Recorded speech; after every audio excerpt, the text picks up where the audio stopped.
राधे राधे। आप सभी का स्वागत है देवताओं की कहानी में। आज हम सब श्री दुर्गा सप्तशती की चतुर्थ अध्याय सुनेंगे। तो आइए शुरू करते हैं। सिद्धि की इच्छा रखने वाले पुरुष जिनकी सेवा करते हैं तथा देवता जिन्हें सब ओर से घेरे रहते हैं, उन जया नाम वाली दुर्गा देवी का ध्यान करें। उनके श्रीअंगों की आभा काले मेघ के समान श्याम है। वे अपने कटाक्षों से शत्रु समूह को भय प्रदान करती हैं।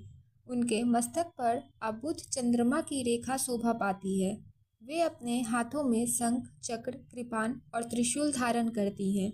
उनके 3 नेत्र हैं। वे सिंह के कंधे पर चढ़ी हुई हैं और अपने तेज से तीनों लोकों को परिपूर्ण कर रही हैं। ऋषि कहते हैं, अत्यंत पराक्रमी दुरात्मा महिषासुर तथा उसकी दैत्य सेना के देवी के हाथ से मारे जाने पर इंद्र आदि देवता प्रणाम के लिए गर्दन तथा कंधे झुकाकर उन भगवती दुर्गा का उत्तम वचनों द्वारा स्तवन करने लगे। उस समय उनके सुंदर अंगों में अत्यंत हर्ष के कारण रोमांच हो आया।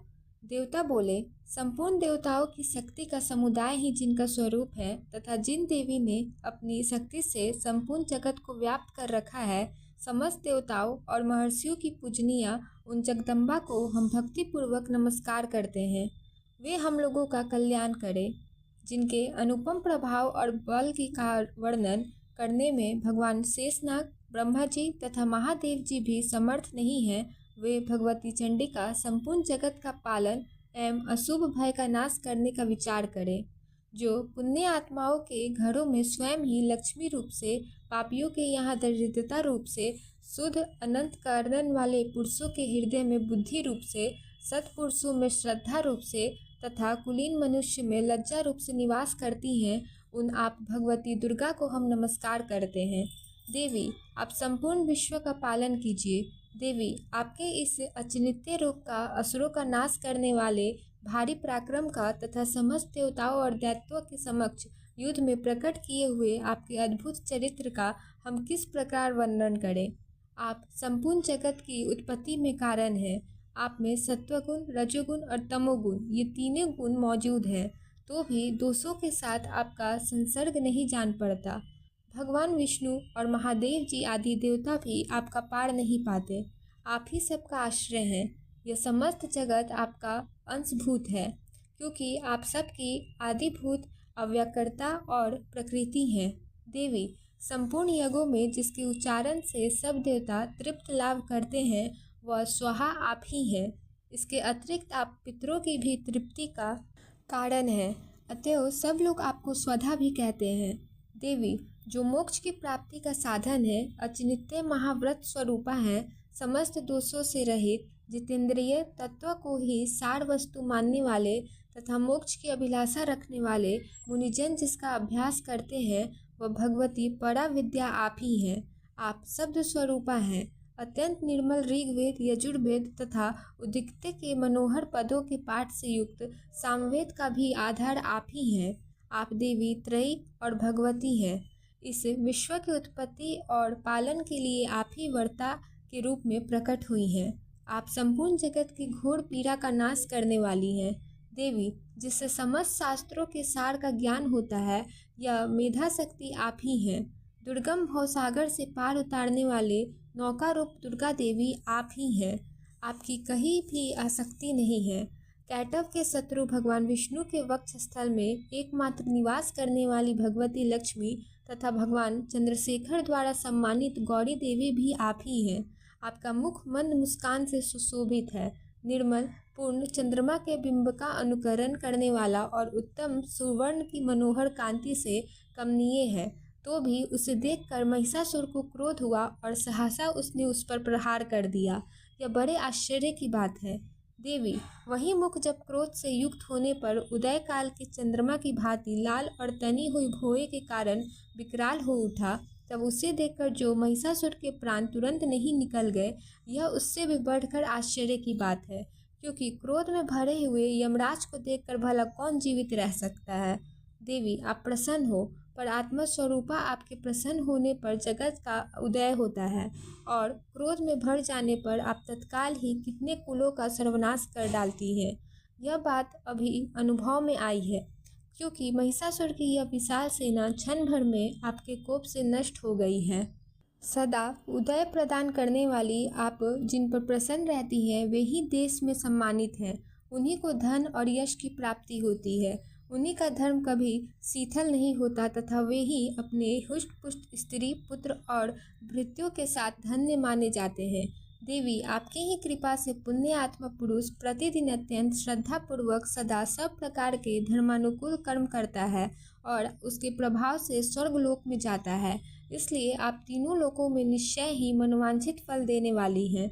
माँ दुर्गे, आप स्मरण करने पर सब प्राणियों का भय हर लेती हैं और स्वस्थ पुरुष द्वारा चिंतन करने पर उन्हें परम कल्याण में बुद्धि प्रदान करती हैं।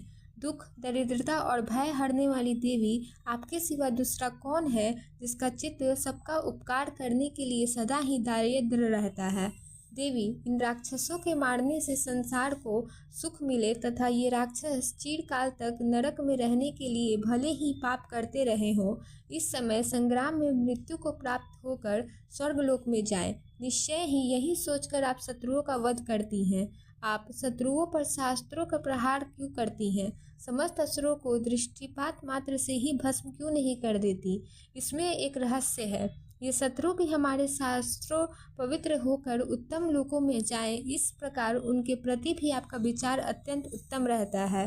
खड्ग के तेज पुंज की भयंकर दीप्ति से तथा आपके त्रिशूल के अग्रभाग की घनीभूत प्रभा से चौंधिया कर जो असुरों की आंखें फूट नहीं गई, उसमें कारण यही था कि वे मनोहर रेशमियों से युक्त चंद्रमा के समान आनंद प्रदान करने वाले आपके इस सुंदर मुख का दर्शन करते थे।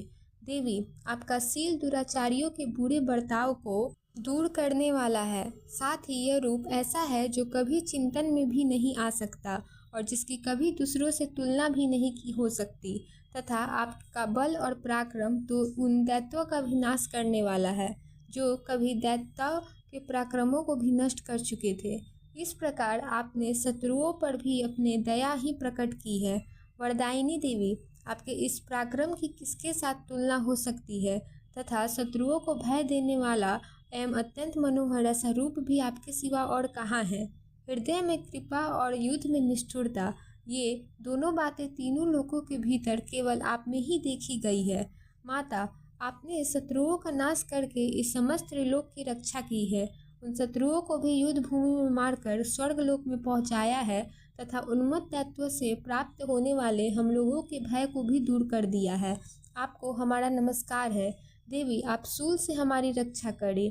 अंबिके, आप खड्ग से भी हमारी रक्षा करें तथा घंटा की ध्वनि और धनुष के टंकार से भी हम लोगों की रक्षा करें।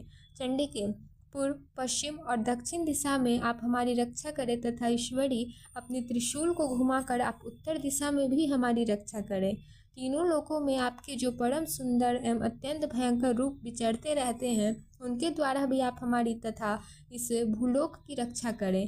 अंबिके, आपके कर पल्लव में शोभा पाने वाले खड्ग, शूल और गदा आदि जो जो अस्त्र हो, उन सब के द्वारा आप सब ओर से हम लोगों की रक्षा करें। ऋषि कहते हैं, इस प्रकार जब देवताओं ने जगन्माता दुर्गा की स्तुति की और नंदन वन के दिव्य पुष्पों एवं गंध चंदन आदि के द्वारा उनका पूजन किया, फिर सब ने मिलकर जब भक्तिपूर्वक दिव्य धूपों की सुगंध निवेदन की, तब देवी ने प्रसन्न वदन होकर प्रणाम करते हुए सब देवताओं से कहा। देवी बोली, देवताओं, तुम सब लोग मुझसे जिस वस्तु की अभिलाषा रखते हो उसे मांगो। तब देवता बोले, भगवती ने हमारी सब इच्छा पूर्ण कर दी। अब कुछ भी बाकी नहीं है, क्योंकि हमारा यह शत्रु महिषासुर मारा गया। महेश्वरी, इतने पर भी यदि आप हमें और वर देना चाहती हैं तो हम जब जब आपका स्मरण करें तब तब आप दर्शन देकर हम लोगों के महान संकट दूर कर दिया करें तथा प्रसन्न मुखी अंबिके, जो मनुष्य इन स्तोत्रों द्वारा आपकी स्तुति करे उसे वित्त, समृद्धि और वैभव देने के साथ ही उसकी धन और स्त्री आदि संपत्ति को भी बढ़ाने के लिए आप सदा हम पर प्रसन्न रहें। ऋषि कहते हैं, राजन, देवताओं ने जब अपने तथा जगत के कल्याण के लिए भद्रकाली देवी को इस प्रकार प्रसन्न किया, तब वे तथास्तु कहकर वहीं अंतर्ध्यान हो गई। भूपाल, इस प्रकार पूर्व काल में तीनों लोकों का हित चाहने वाली देवी जिस प्रकार देवताओं के शरीरों से प्रकट हुई थी, वह सब कथा मैंने कह सुनाई। अब पुनः देवताओं का उपकार करने वाली वे देवी दुष्ट दैत्यों तथा शुंभ निशुंभ का वध करने एवं सब लोगों की रक्षा करने के लिए गौरी देवी के शरीर से जिस प्रकार प्रकट हुई थी, वह सब प्रसंग मेरे मुंह से सुनो। मैं उसका तुमसे यथार्थ वर्णन करता हूँ। इस प्रकार श्री मार्कंडेय पुराण में सर्वनिक मनवंतर की कथा के अंतर्गत देवी महात्माएं शक्रादि स्तुति नामक चौथा अध्याय पूरा हुआ। तो बोलिए माँ भवानी दुर्गा की जय।